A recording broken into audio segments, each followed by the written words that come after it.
When Walter and I went to visit my husband's parents, my mother-in-law picked us up from the airport. But instead of letting us ride in her car, she said we had to walk home. It's a long journey, about 3 hours each way. Even though I'm strong, this made me really upset. I almost cried, but luckily someone helped me out. In the end, my mother-in-law felt sorry for treating me that way. My name is Jennifer. I'm 30 years old and married to Walter. We met in college through the mountain club, where we both love climbing mountains. Walter is younger than me and very good looking. Sometimes I wonder why he chose me out of all the girls who like him. But he says he likes that I'm strong and don't complain, even when things are tough. Walter has a good job at a big company and makes a lot of money. We've been happy together since we got married, just like when we were students. But there's something that bothers me. Sometimes during dinner, Walter gets calls from his mom and goes to talk to her in another room. My mother-in-law calls Walter a lot, like every other day. She really loves her son, and Walter is always nice to her. Sometimes I think he's too close to his mom, like a mama's boy. But because she raised Walter well, I try to respect her too. But it feels like we don't really get along. I remember before we got married when we went to visit them. My mother-in-law didn't seem too happy when she found out I'm 2 years older than Walter and almost 30. She looked upset the whole time. But my father-in-law didn't mind. He said love is what matters and that I seem like a good match for Walter, especially because he has a soft side. But my mother-in-law didn't like that either. Since she couldn't argue with my father-in-law, she started picking on me when he wasn't looking. She'd say things like, "Oops, sorry Jennifer, I think these snacks are bad. Let me get you something else," even though they were fine. It felt like she was trying to annoy me on purpose. I got really good at reading her expressions, like I was studying animals. "It's okay, I'll just cut off the bad part and eat the rest," I said with a smile, showing that I wasn't bothered by the spoiled fruit. Being in the mountain club taught me to make the most of what you have, even if it's not perfect. My father-in-law and Walter laughed and said, "That's typical Jennifer." My father-in-law jokingly told my mother-in-law not to serve me stuff like that, which kept the mood light. But I didn't realize I was being careless. "Sorry about that," I said, still laughing. But I caught my mother-in-law's disapproving look and the sound of her tongue clicking. There were other times too, like when she came back from Italy and got Walter a nice tie but gave me a cheap t-shirt with a fake logo. "Here, try on the tie, Jennifer, and put on the shirt too," she insisted. I could tell she was trying to bother me again. I don't think a tie goes with casual clothes. And I'm not feeling like trying on anything right now," I said with a forced smile, trying to keep things friendly. But inside, I was really annoyed. Afterwards, I only wore that t-shirt for things like gardening in the summer or as a joke with my friends in photos. I really couldn't stand looking at it. These little annoyances were subtle, so only I noticed them for what they were. When I talked to Walter about it, he just brushed it off, saying, "Mom's a bit weird, just let it go." But over time, these mean little things wore me down.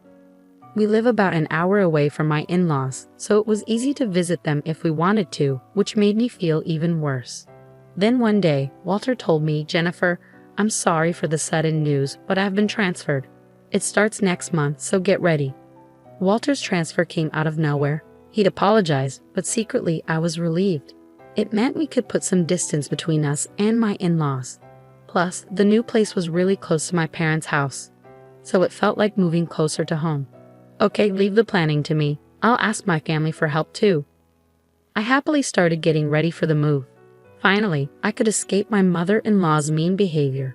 I was nervous about our new life, but mostly I felt relieved to be getting away from her.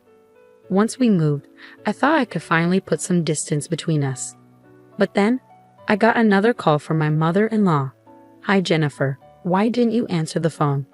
You're not avoiding my son to hang out with your parents, are you?" I wanted to sigh loudly, but I kept calm and said, "Sorry, I was busy at the store. Walter might feel tired in this new place, so I want to make sure he gets good meals." After that, my mother-in-law started calling every 2 days. Even though we saw each other less, we talked more. But most of the time, it was her making snide comments. She'd say things like, "My son is sensitive. I wonder if someone as tough as Jennifer can understand him. His high school girlfriend was so delicate, but now he seems to like different types." It was always things that made me feel uncomfortable. It seems like my mother-in-law doesn't have any other way to deal with her stress. I felt like I had become a punching bag labeled stress relief. What hurt the most were her mean comments about having children.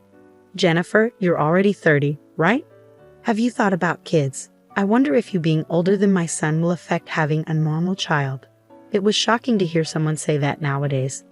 But since it was something I was worried about, I couldn't help but cry after hanging up the phone.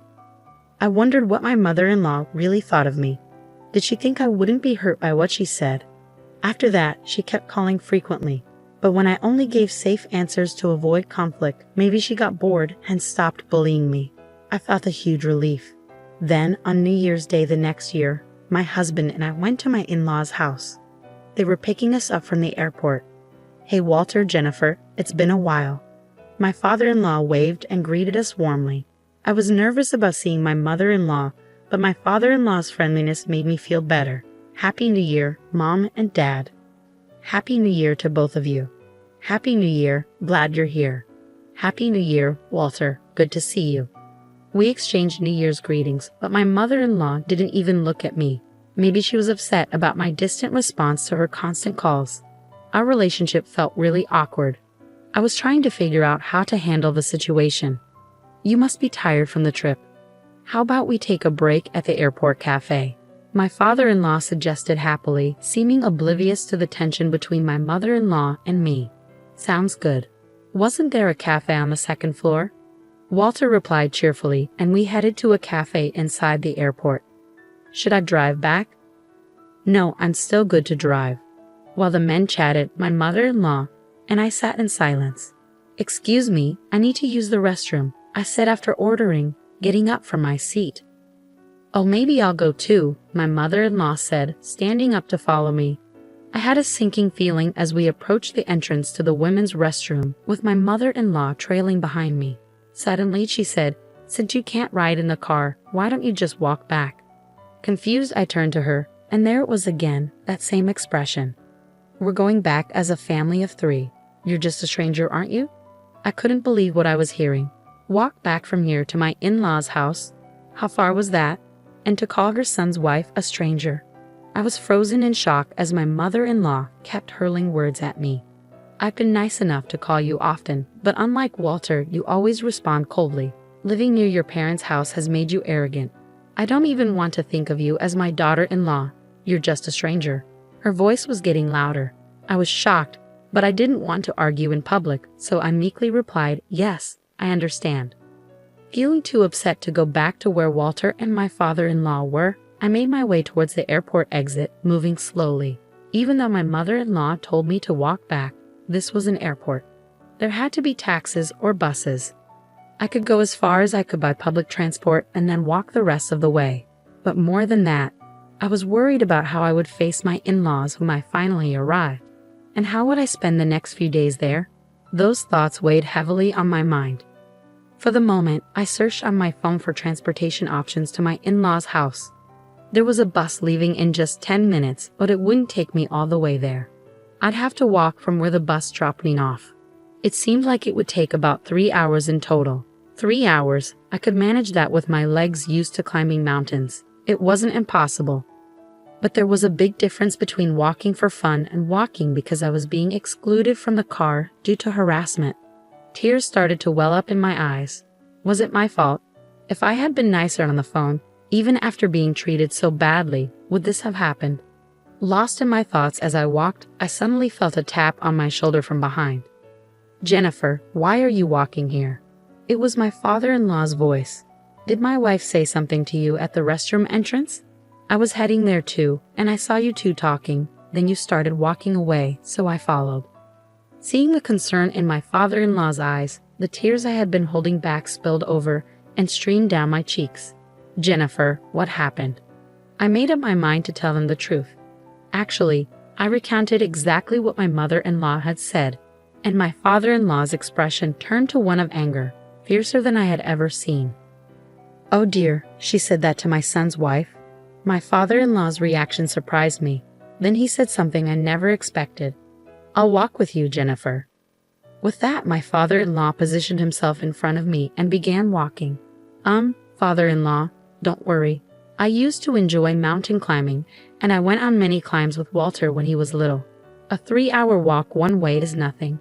Indeed, my father-in-law's steps were steady, not what you'd expect from someone who's 62 years old. Come on, let's go.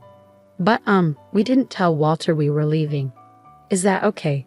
I finally remembered that in my shock at my mother-in-law's words, I had just left without saying anything to Walter. Walter will be fine.